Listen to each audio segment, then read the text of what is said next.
हमारे भाई परम प्रिय पन्नालाल जी, मृत्युंजय जी, जितेंद्र जी, इस कार्यक्रम के सभी आयोजक बंधु,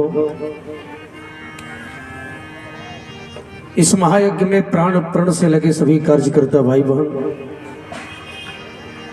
ग्रामवासी, क्षेत्रवासी, नगरवासी, विगत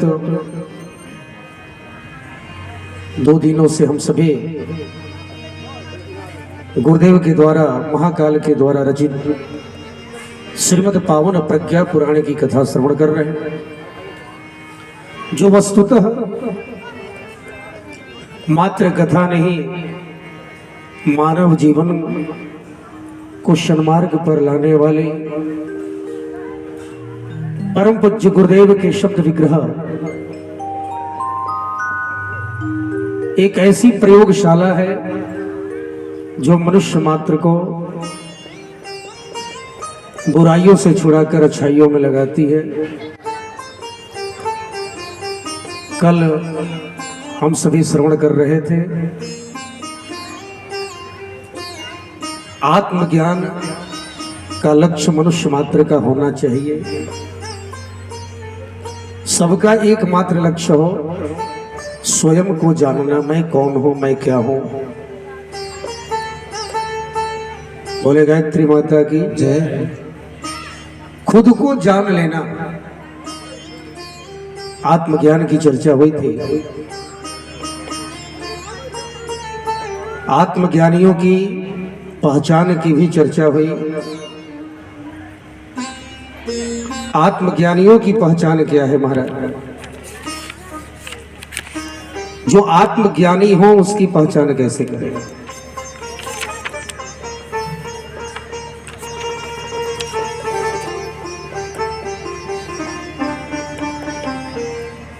आत्मज्ञानी कभी मान सम्मान के चक्कर में नहीं पड़ता। मान सम्मान क्या होता है, इसके चक्कर में आत्मज्ञानी नहीं रहता महाराज। कड़कड़ में भगवान को देखने वाला,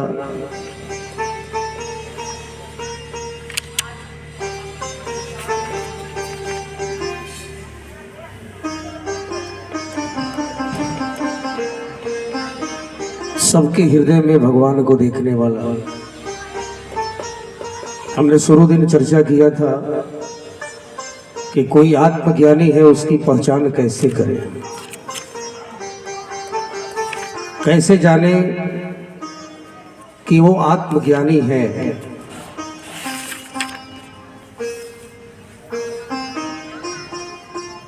तो संत कभी दिखावे में नहीं पड़ते। संतों को, जो संत आत्मज्ञानी होते हैं, वो कभी दिखावे के चक्कर में नहीं रहते महाराज। आज थोड़ी सी सिद्धि आ जाए तो सिद्धि दिखा करके हम चमत्कारी बन जाते हैं। गुरुदेव के पास कितनी सिद्धियां थी? 8 सिद्धियां थी गुरुदेव के पास। जैसे हनुमान जी के पास में 8 सिद्धि नवनिधि की दाता, वैसे ही गुरुदेव के पास भी 8 सिद्धियां थी, लेकिन गुरुदेव ने कभी चमत्कार नहीं दिखाया। सच्चे संत जो आत्मज्ञानी होते हैं, वो सच्चे आत्मज्ञानी कभी चमत्कार के फेर में नहीं रहते। वो चमत्कार से खुद को कोसों दूर रखते हैं महाराज। छोटा बनकर, और छोटा बनकर रहने में बड़ा फायदा। कहते हैं कि छोटे बछड़ा पै पिए, बड़े हुए भुसका। छोटे बन के रहते हैं बिल्कुल, और छोटा भी कितना। और आत्मज्ञानी व्यक्ति कभी खुद को बड़ा नहीं दिखाता। बोले छोटा भी कितना। चैतन्य महाप्रभु से किसी ने प्रश्न किया कि प्रभु, जीवन का लक्ष्य क्या हो? बोले आत्मज्ञानी बनना, खुद को जानना। बोले वो कैसे? तो बोले कथा और सत्संगों के माध्यम से, संतों के सानिध्य में, गुरु के सानिध्य में। तो बोले आत्मज्ञानी हो जाए उसकी पहचान कैसे हो? बोले खुद को छोटा बताए, तिनके से भी हल्का। बोले कैसा? तो तिनके से भी हल्का। और छोटा भी कितना माना? तो राई के 200 हिस्सा। राई माने सरसों जो होता है वो कितना छोटा होता है? तो राई के 200 हिस्सा तापुन पाछे 20। उसके भी 20 टुकड़े कर दे तो कितने छोटे हो जाए? दिखेगा भी नहीं। और ताते नन्हे भय रहो तब मिले जगदीश। बिल्कुल खुद को तिनके से भी हल्का कर ले, मैं कुछ भी नहीं। हे प्रभु जो हो सो तुम हो, मैं कुछ भी नहीं। इदम नमम तेरा तुझको अर्पण क्या लागे मेरा। ये आत्मज्ञानी की पहचान। मैं कुछ भी नहीं, जो हो रहा है तुम्हारी कृपा से हो रहा है। पतवार के बिना ही मेरी नाव चल रही है। पतवार के बिना ही मेरी नाव चल रही है। हैरान है जमाना मंजिल भी मिल रही है। हैरान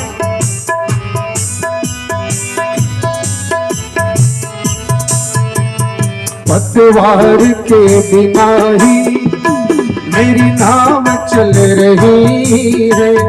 हैरान है जमाना मंजिल भी मिल रही है।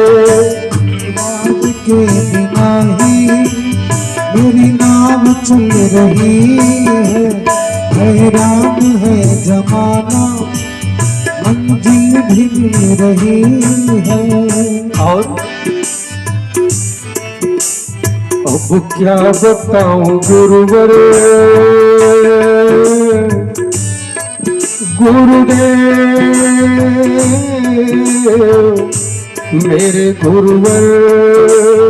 अब क्या बताऊं गुरुवर, सब काम हो रहा है। अब क्या बताऊं गुरुवर, सब काम हो रहा है। करते हो तुम गुरुजी, करते हो तुम, मेरा नाम हो रहा है। प्रभु आपकी कृपा से सब काम हो रहा है। गुरु आपकी कृपा से सब काम हो रहा है। गुरु आपकी कृपा से सब काम हो रहा है।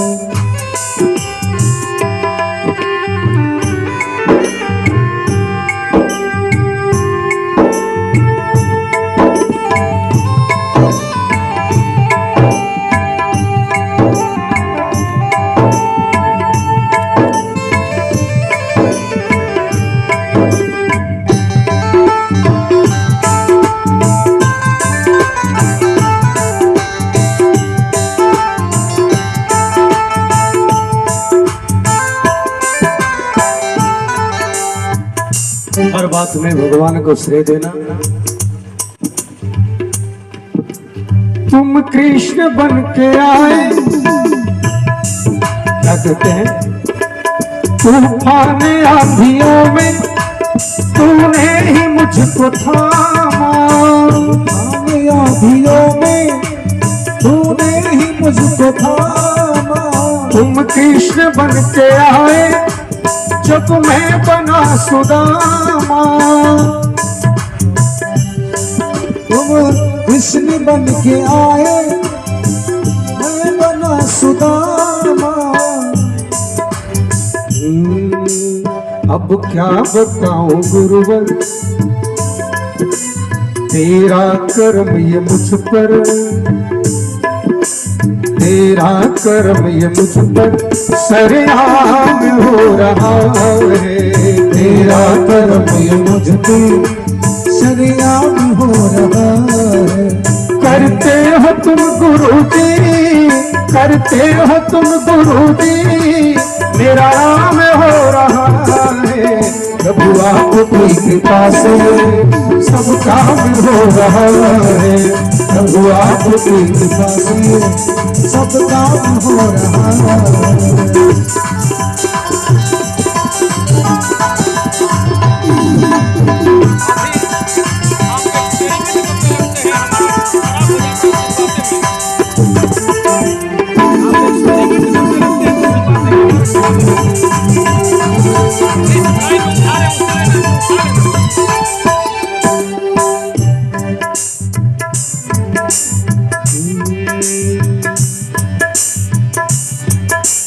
मैं तो नहीं हूँ कौड़े, खुद को भगवान के सामने, गुरु के सामने छोटा बताना। अब यहाँ तो कुछ लोग खुद को ही भगवान समझने लगे। हमारे देश में खुद को लोग भगवान समझने लगे और जो दंड मिला आज भी भुगत रहे।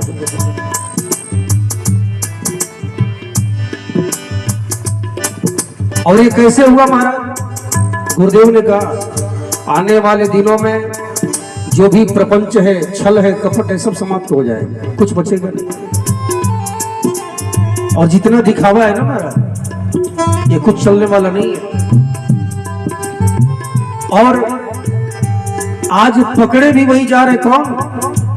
जिनके पास साधना नहीं है लेकिन साधन है। चांदी के सिंहासन पर बैठने वाले लोग हैं महाराज। साधना नहीं है लेकिन साधन है।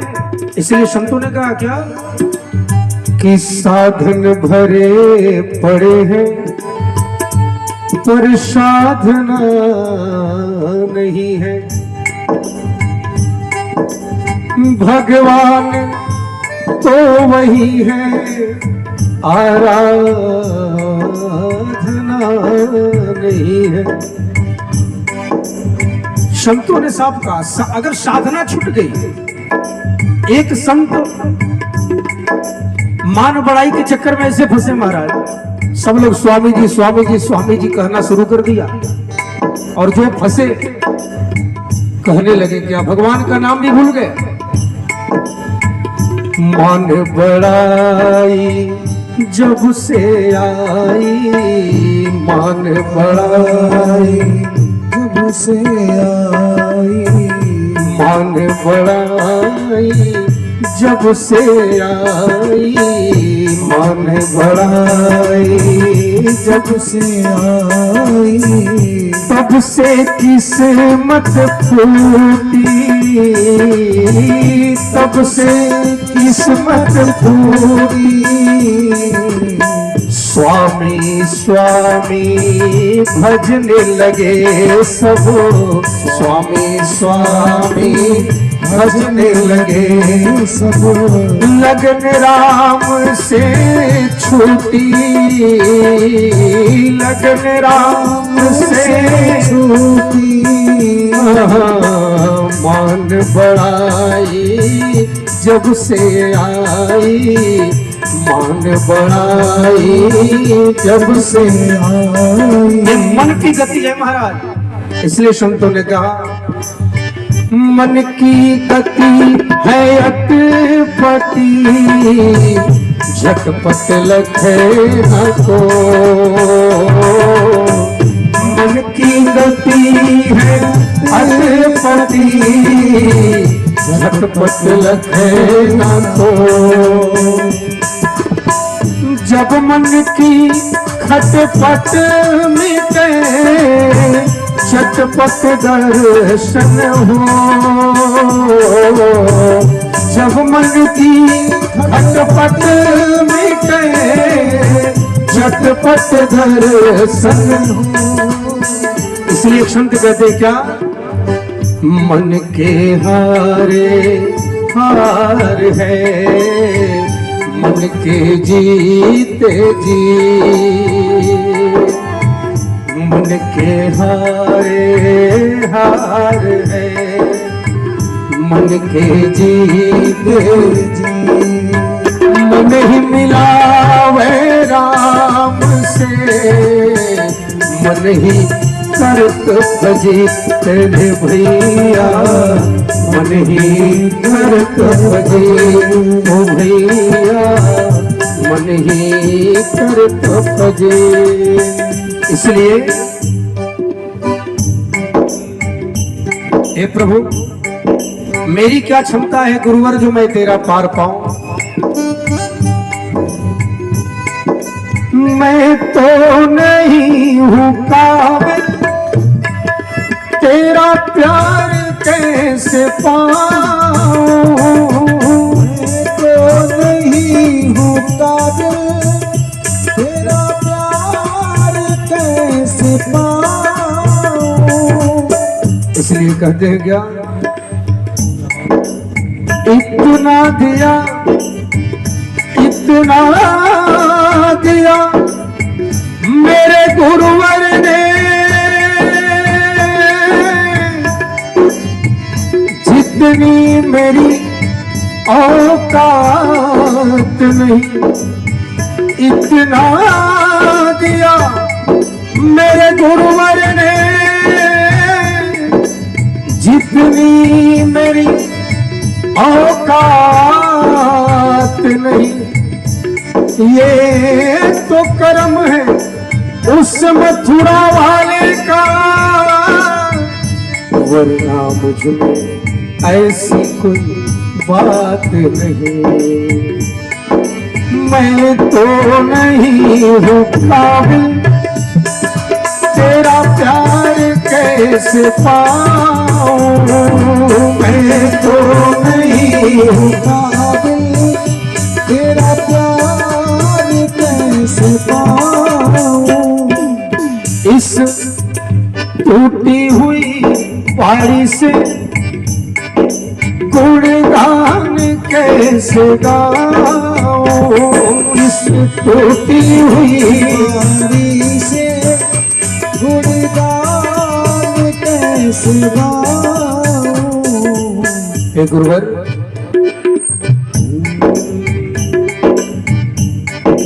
तेरा करम ये मुझ पर,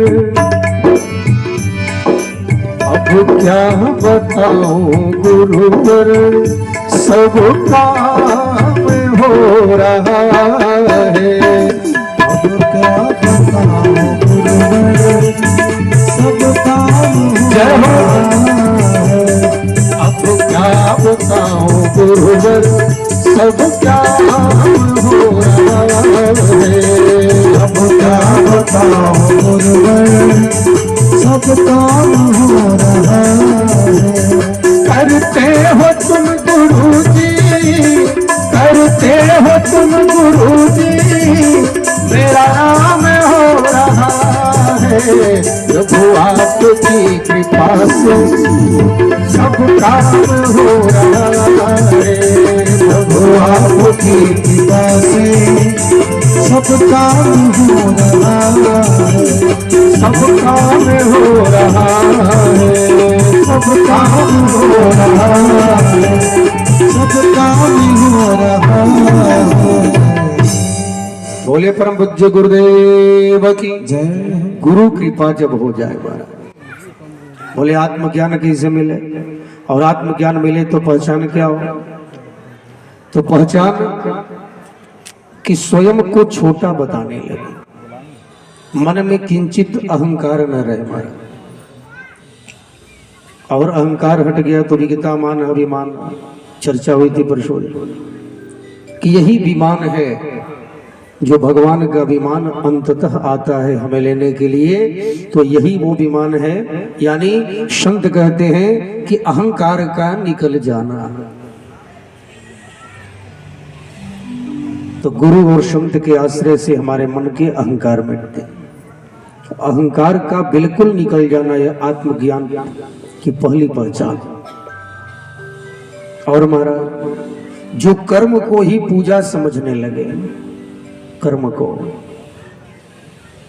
एक कर्म प्रधान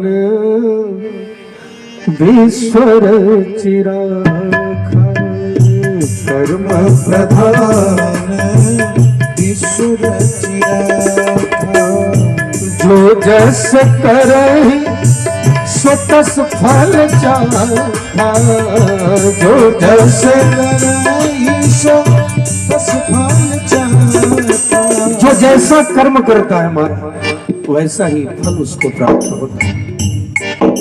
इसलिए भगवान श्री कृष्ण ने गीता में कहा, कर्मण्येवाधिकारस्ते मा फलेषु कदाचन।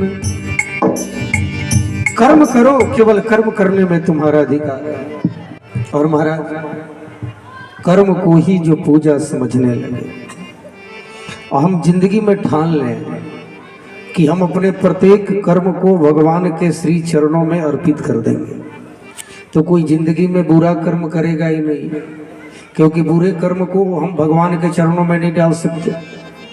तो केवल ये समझ लें कि सुबह से शाम तक हम जितने काम किए उनको भगवान को सौंप दें, प्रभु आपका, तो हम अच्छे काम ही करेंगे।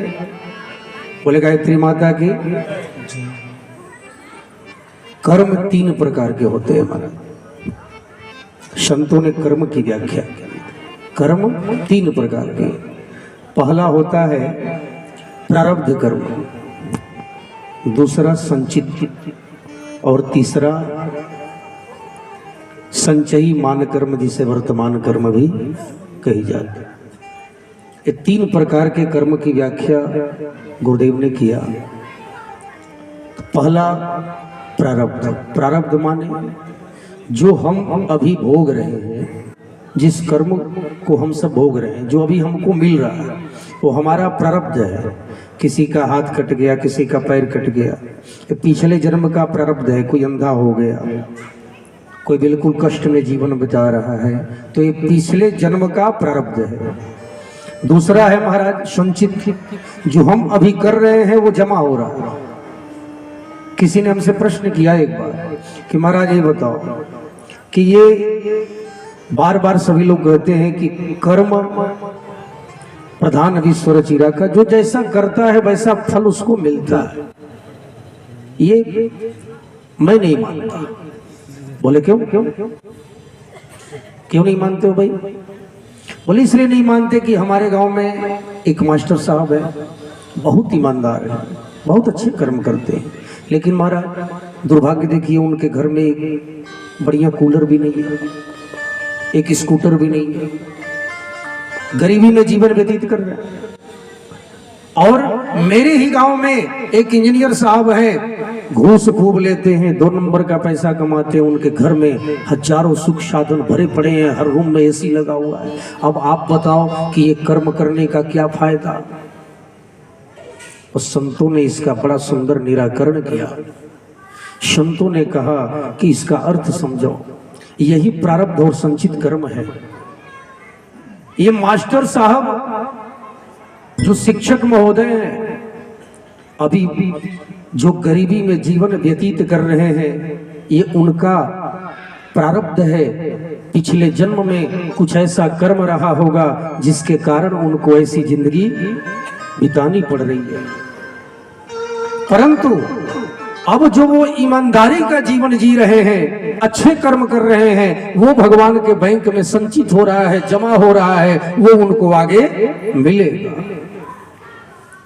अब बताओ जो इंजीनियर साहब है हमारा, इनका पिछले जन्म का कुछ कर्म अच्छा रहा होगा कि अभी सुखमय जीवन व्यतीत हो रहा है, परंतु अब जो वो खराब कर्म कर रहे हैं, अब जो वो 2 नंबर का काम कर रहे हैं, अच्छा कर्म नहीं कर रहे हैं, वो भगवान के बैंक में संचित हो रहा है, वो आगे उनको मिलेगा। तो यही संचित और प्रारब्ध की परिभाषा। कर्म का फल मिलता है, इससे कोई अछूता नहीं है। कर्म का फल मिलता है, और इसी कर्म के फल को जो जानकर कर्म करता है वो सबसे बड़ा आत्मज्ञानी है। हमारा सबसे बड़ा आत्मज्ञानी विश्व पितामह बाढ़ सैया पर लेटे कष्ट में, एक सैनिक था कौरवों की सेना में, एक यादव सैनिक था हमारा, आया हाथ जोड़ करके प्रश्न किया, पितामह मन में बड़ी उथल पुथल है, एक प्रश्न है, आप उत्तर दें। बोले क्या? तो मैंने सुना है कि जो जैसा कर्म करता है उसको ऐसा फल मिलता है। तो आपने भी कोई बुरा कर्म किया था क्या? तभी तो आपको ऐसा दंड मिल रहा है। हजारों तीर जो हैं शरीर के आर पार हो गए। कुछ ऐसा कर्म आपने किया हो। पितामह ने कहा बात तो सही है। नेत्र बंद करके ध्यान लगाया, पूरे जीवन का अवलोकन कर लिया, लेकिन कहीं कोई बुरा कर्म नहीं मिला। बोले मैंने तो कोई बुरा कर्म नहीं किया। अच्छा, सैनिक ने कहा हो सकता है पिछले जन्म में किए हो, देख पिछले जन्म भी देखा, कोई बुरा कर्म नहीं मिला। 13 जन्मों तक देखने की शक्ति प्राप्त थी पितामह को, 13 जन्म तक देख लिया महाराज, लेकिन कोई भी बुरा कर्म नहीं मिला। बोले मैंने तो कोई ऐसा कर्म नहीं किया। सैनिक हंसने लगा, अरे महाराज आपने जब कोई बुरा कर्म 13 जन्मों तक नहीं किया और फिर भी आपको ऐसा दंड मिल रहा है, तो फिर हम अच्छा कर्म क्यों करें? क्यों करें? पितामह की आंखों में आंसू आ गए।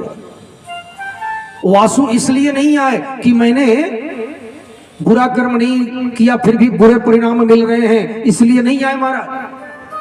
पितामह की आंखों में आंसू इसलिए आए कि ये सैनिक को यदि समुचित उत्तर नहीं मिला तो ये जा करके बुरा व्यक्ति बन जाएगा, समाज का एक बुरा व्यक्ति बन जाएगा।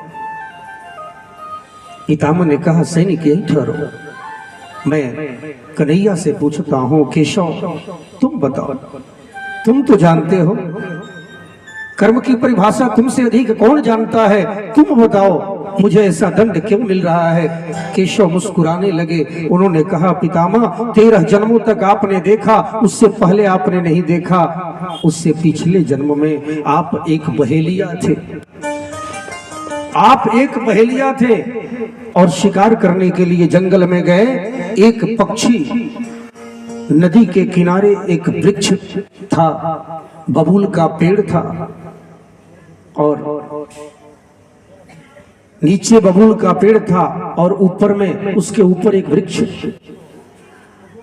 उस पर एक पक्षी बैठा था और पक्षी के साथ साथ एक मोटा सा अजगर भी उस पर लेटा हुआ था, सांप। आपने तीर छोड़ दिया बाण का संधान करके उस पक्षी को मारने के लिए, लेकिन पक्षी उड़ गई और पक्षी उड़ गई और वो बाण जो है वो अजगर के नथुने को भेद करके पार हो गया। अजगर छटपटाता हुआ नीचे गिरा। नदी के किनारे बबूल के पेड़ थे, उस बबूल के कांटों पर वो अजगर गिरा और हजारों कांटे उसके शरीर के आर पार हो गए और कई दिनों तक वो अजगर छटपटाता रहा, मरा नहीं। आज वही दंड आपको मिल रहा है, आपके शरीर से हजारों बार आर पार हो गए हैं, लेकिन आपकी मृत्यु नहीं हो रही है। एक कर्म का फल है, मिलना है, आज नहीं तो कल कर्म का फल मिलना है हमारा। इसलिए संतों ने कहा,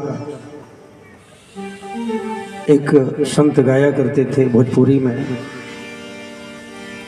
कि जे जे दुनिया में आइल बा, जे जे दुनिया में आइल बाऊ जइबे करी हो, जइबे करी। जैसन कैले बाक मैया वैसन कैबे करी हो, जैसन कैले बाक मैया वैसन कैबे करी।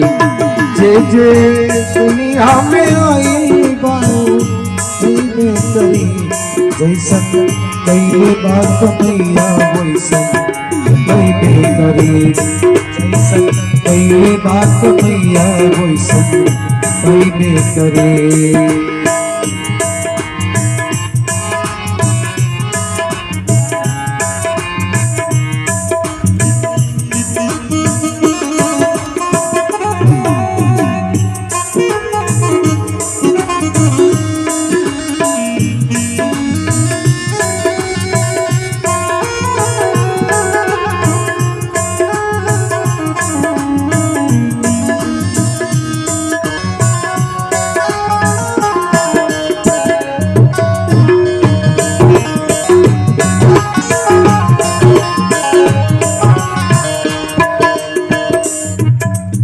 राजा रानी पंडित ज्ञानी जोगिया पुजारी, राजा रानी पंडित ज्ञानी जोगिया पुजारी, नारी पुरुष चाहे धनिक या भिखारी, नारी पुरुष चाहे धनिक या भिखारी, एक दिन आई काल सबही, एक दिन आई काल सबही के खैबे करी हो, खैबे करी जैसन पहले बात मैया वैसन खैबे करी हो, जैसन पहले बात मैया वैसन खैबे करी, जैसन पहले बात मैया वैसन खैबे करी।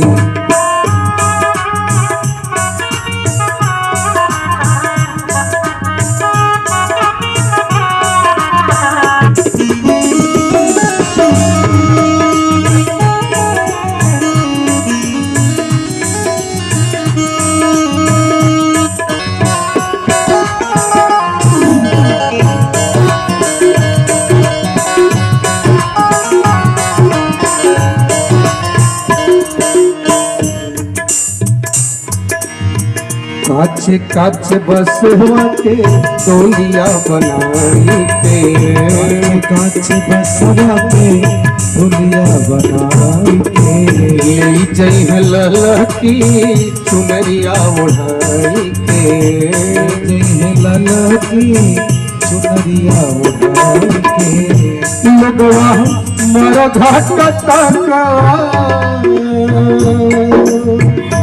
लगवा मर घाट तक पहुँचबे करी हो, पहुँचबे करी जैसन कैले बात मैया वैसन खैबे करी हो, जैसन कैले बात मैया वैसन खैबे करी। जैसे दुनिया में आइल बा, जे जे दुनिया में आइल बा जैबे करी हो, जैबे करी जैसन कैले बात मैया वैसन खैबे करी हो, जैसन कैले बात मैया वैसन खैबे करी हो, जैसन कैले बात मैया वैसन खैबे करी हो, जैसन कैले बात मैया वैसन खैबे करी। देवर्षि नारद कहते इसलिए कर्म अच्छा करो। देवर्षि नारद ने कहा कि 3 बातें जीवन में उतार लो। बोले आत्मज्ञान कैसे मिले? तो बोले 3 बातें जीवन में उतार लो। 3 बातें कौन कौन मारा?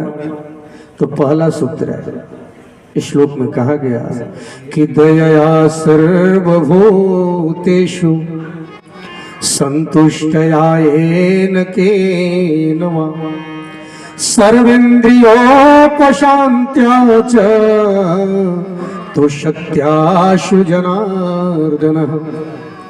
3 सूत्र जीवन में उतार लेना महाराज। क्या क्या संत कहते हैं? पहला सूत्र है सर्वभूतेषु दयया। सर्वभूतेषु दयया यानी महाराज तो जीव मात्र पर दया करो। 3 सूत्र ध्यान से सुनिएगा। ये 3 सूत्र जीवन में देवर्षि नारद कहते हैं जिसने अपना लिया वो अपने आप धीरे धीरे उस स्वयं को जानने लगता है, समझने लगता है। और ऐसे ही लोगों को दुनिया आत्मज्ञानी कहती है, संत कहती है। 3 बातें। पहली बात सर्वभूतेषु दया, जीव मात्र पर दया करो। व्यक्ति विशेष पर दया करोगे तो मोह के बंधन में बंध सकते हो हमारा।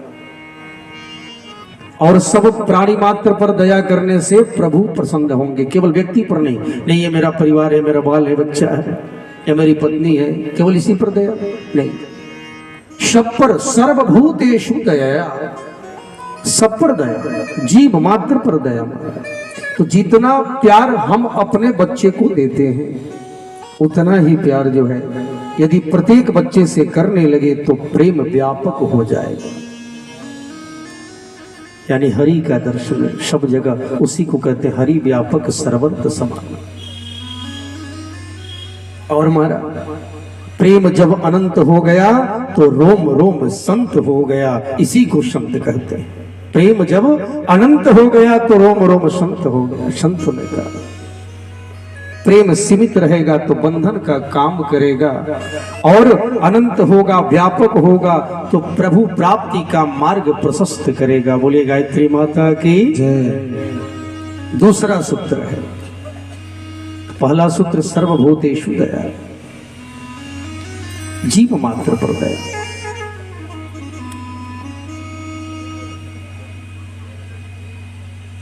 एक कथा आती है, उड़ीसा के गांव में वृद्धा रहती थी, विधवा थी, बड़ी गरीब थी, दूसरे के घर में कोट पीस करके अपना खर्च चलाती, जो मिल जाता सबकी सहायता भी करती।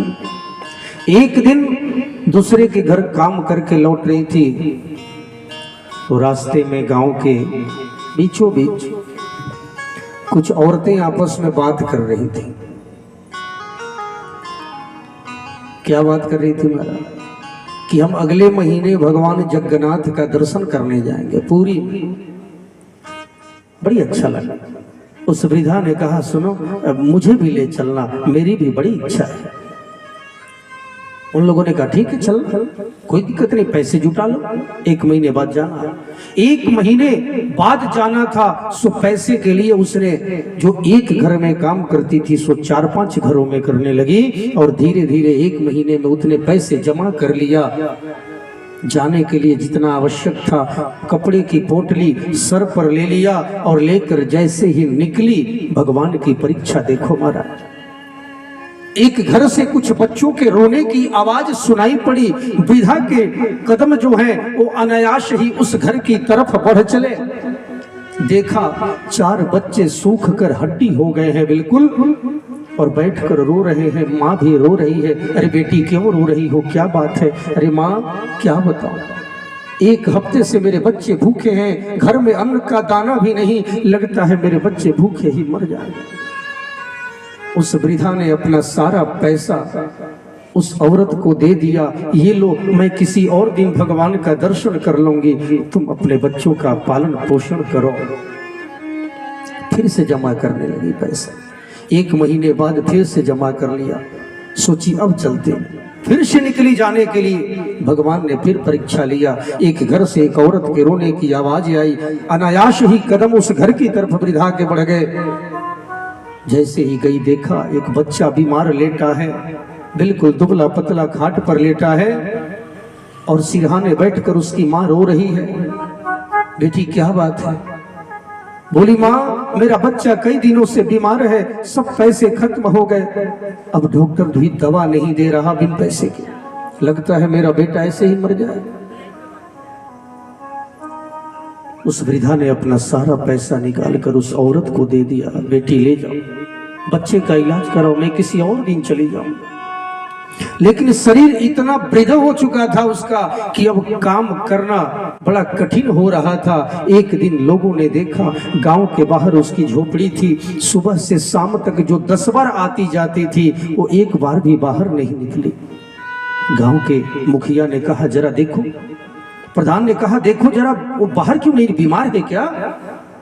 लड़के गए देखने के लिए, देखा मरी पड़ी है, लाश पड़ी है झोपड़ी में। आकर बताया, प्रधान ने कहा बड़ी अच्छी औरत थी, सबकी मदद करती थी, अब हम ही लोग इसका दाह संस्कार करेंगे, लेकिन अभी शाम का समय हो गया, अंधेरा हो गया है, कहाँ जाएंगे? ऐसा करो सुबह में चलेंगे, सब लोग सो जाओ घर, सुबह चलेंगे दाह संस्कार कर। अर्धरात्रि ठीक 12 बजे लोगों को प्रकाश दिखाई पड़ा। सब घर से बाहर निकल गए। प्रकाश कहां से आ रही है? दौड़कर देखा, वृद्धा की झोपड़ी से प्रकाश आ रही थी। और इतनी प्रकाश महाराज, आंखें चौंधी आ गई सबकी, मानो हजारों सूर्य एक साथ उस झोपड़ी में प्रकट हो गए हों। झोपड़ी का छत जो है वो फट गया अपने आप। वृद्धा का शरीर हवा में उड़ करके जा रहा था। भगवान जगन्नाथ उसकी झोपड़ी में स्वयं प्रकट हो गए थे और कहने लगे कि माँ तू मेरे पास आने के लिए बेचैन थी और मैं तेरे पास आने के लिए बेचैन था। और जिस बीमार बच्चे की तूने इलाज किया वो कोई और नहीं, मैं ही था। और जिन बच्चों को तूने भोजन कराया वो बच्चे कोई और नहीं बल्कि मैं ही था। इस संसार में जो भी है वो मैं ही हूँ, इसलिए मैं तुझे स्वयं लेने आया हूँ। और सशरीर जगन्नाथ भगवान उस वृद्धा के शरीर को वैकुंठ धाम लेकर के चले गए। प्रेम से बोली जगन्नाथ भगवान की। सर्वभूतेषु दया, प्राणियों पर दया करो। उस वृद्धा ने कभी पूजा नहीं किया महाराज, कभी जप नहीं किया, वो तो मंत्र भी नहीं जानते थे, कभी पूजा नहीं किया। सर्वभूतेषु दया, प्राणी मात्र पर दया करो।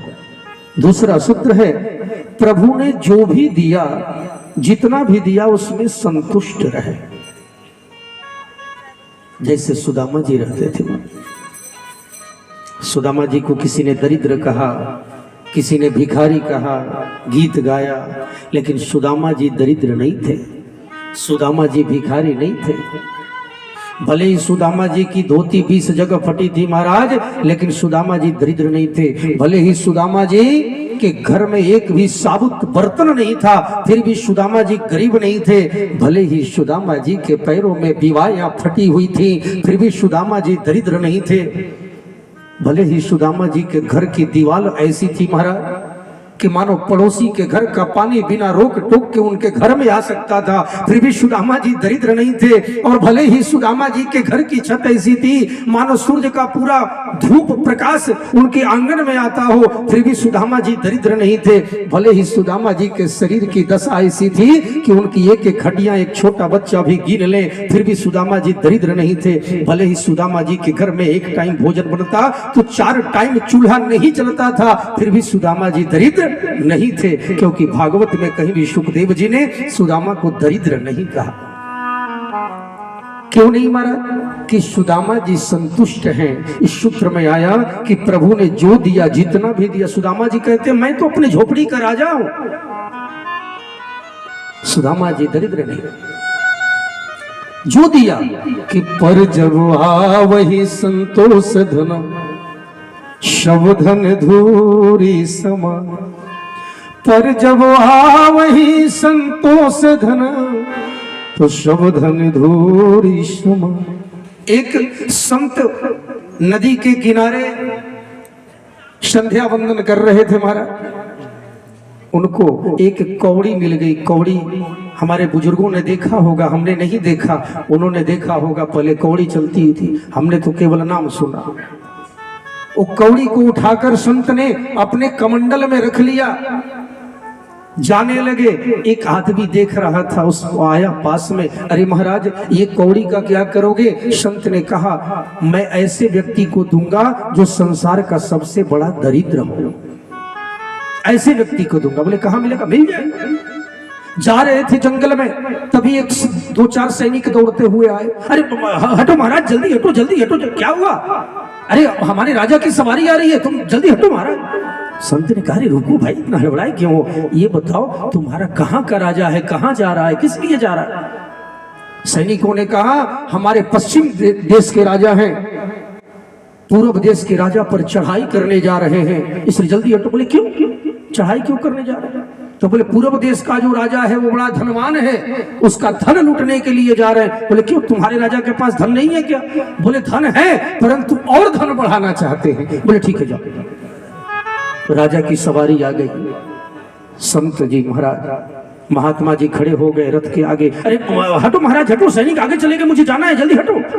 बोले अरे महाराज जाना, इसमें राजन हड़बड़ाने की क्या बात है, थोड़ा सा हाथ आगे करना।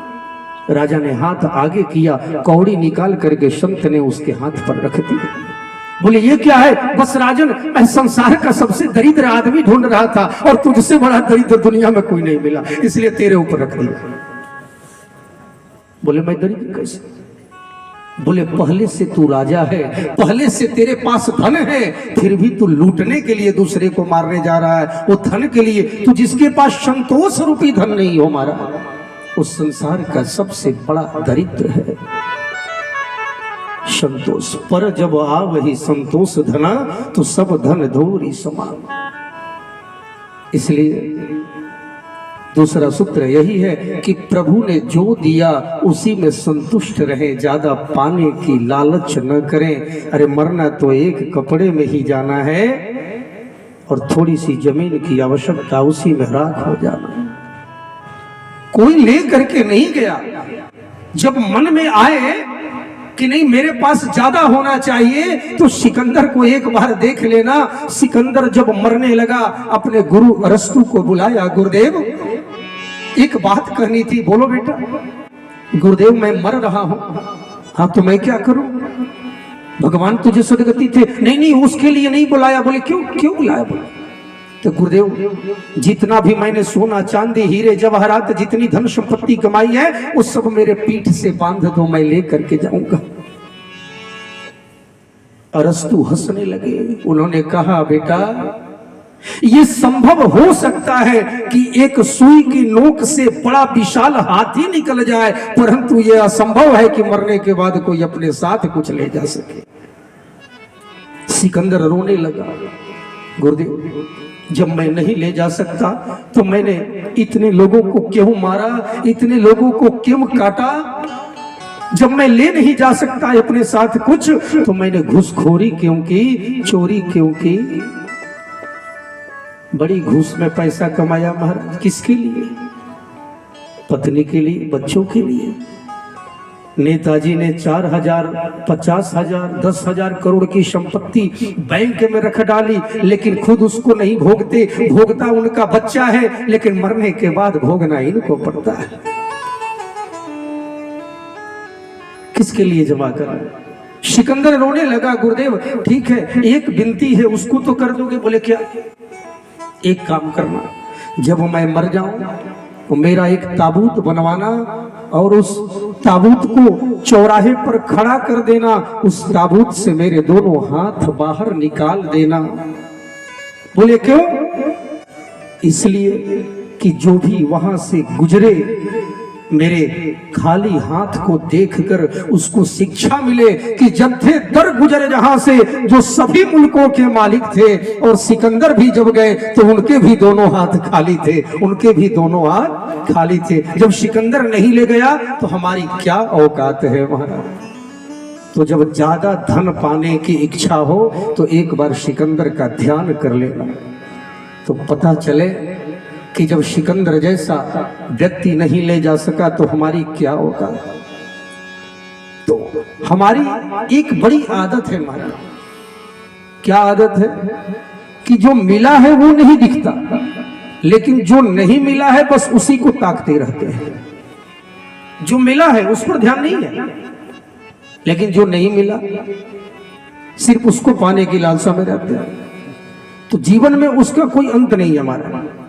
आपके ऊपर भी बहुत है, आपके नीचे भी बहुत है। मान लीजिए कि हमारे पास पैसा है, तो हम जितने में हैं तो हमसे भी नीचे लोग हैं जो बेहद गरीब हैं, हमसे भी गरीब लोग हैं। हमारे ऊंचे हैं तो हमारे नीचे भी हैं। तो ज्यादा नहीं, नीचे वालों को देख लो।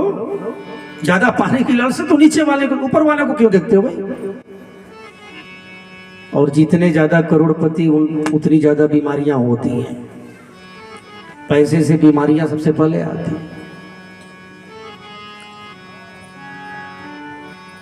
तो ये अपने कुछ अंश जो है, इसीलिए व्यक्ति को अपने अहंकार का समन करना चाहिए। तो जो भी भगवान ने दिया है उसी में संतुष्ट रहे,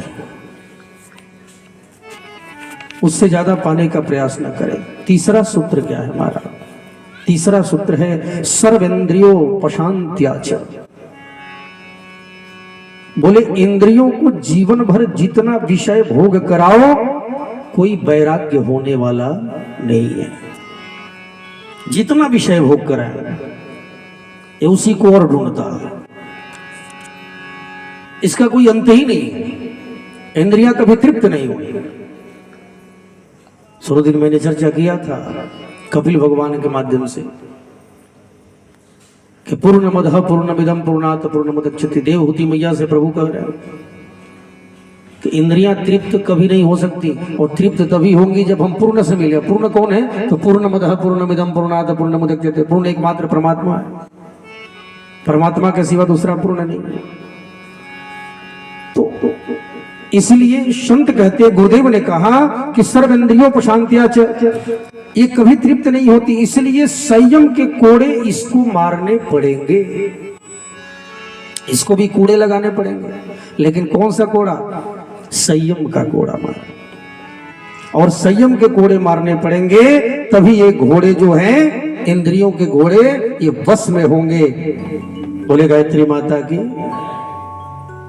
तो इन 3 बातों का अभ्यास करना ही जनार्दन आशुक्त सती, प्रभु ऐसे साधकों पर बहुत जल्दी प्रसन्न हो जाते हैं। संतों का शरण, संत यही सिखाते हैं, संत केवल यही सिखाते हैं हमारा, और संतों का शरण मिल जाए तो आत्मज्ञान के लिए संतों के पास जाना चाहिए। मैं कौन हूं खुद को जानने के लिए गुरु के पास जाना चाहिए। आत्मज्ञान के लिए डायरेक्ट हम भगवान को नहीं पकड़ सकते, और जब संतों को पकड़े, गुरु को पकड़े, तो फिर अपने आप ही प्रभु का प्रकट हो जाता है, प्रभु अपने आप ही मिल जाते हैं। पकड़ने की बातें हैं। अब बोले महाराज संतों को क्यों पकड़े? तो बोले संतों ने भगवान को पकड़ रखा, इसलिए पकड़। अब देखिए, गज से ग्राह की मुक्ति, ग्राह से गज से मुक्ति। अब उसमें देखिए, ग्राह ने गज का पैर पकड़ा, मगरमच्छ ने हाथी का पैर पकड़ा, और हाथी ने भगवान का पैर पकड़ा। दोनों की मुक्ति मिली कि नहीं मिली? हाथी को भी मुक्ति मिल गई, और साथ में ग्राह को भी मुक्ति। मगर ने तो सबका पैर पकड़ा, नहीं पकड़ा? मगर ने नहीं पकड़ा सिर्फ, कैसे पकड़ा है? ऐसा कोई है जिसे मगर ने नहीं पकड़ा? कल के बाद किसी से आप पूछना जो नहीं आया इस यज्ञ में, आप उससे पूछना कि भाई साहब क्यों नहीं आया, वो जानते हो क्या बोले? वो यही बोलेंगे कि महाराज मैं तो आ रहा था मगर।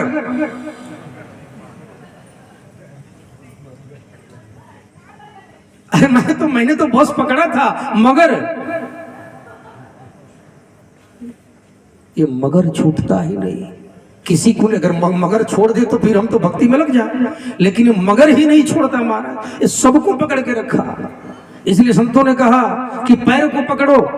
क्या कहा महाराज? कि पाप करे प्रभु जी मिले, पाप करे सुख हो, पाप करे मुक्ति मिले, तो पाप करो सबको।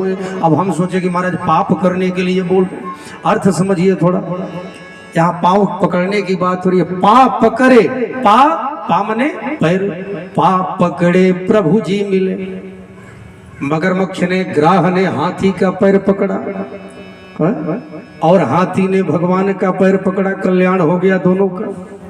उसी प्रकार से हम गुरु का पांव पकड़ लें, गुरु का काम करें, और गुरु ने ईश्वर का चरण पकड़ रखा है, तो हमारा भी कल्याण और गुरु का भी कल्याण, दोनों। अब कैसे महाराज? जैसे करंट प्रवाहित होती है, कोई करंट वाले तार को कोई व्यक्ति छू ले और उसको छुड़ाने के लिए कोई जाए और उसको टच करे तो उसको भी करंट लगेगा कि नहीं लगेगा? और चौथा आ जाए उसमें, तीसरा आ जाए उसको भी लगेगा कि नहीं लगेगा? यानी करंट प्रवाहित होती रहती है। तो संतों ने भगवान का चरण पकड़ा है महाराज, हम संतों का चरण पकड़ ले, दोनों का कल्याण हो जाता है। यही विधि का विधान है। बोले गायत्री माता की जय।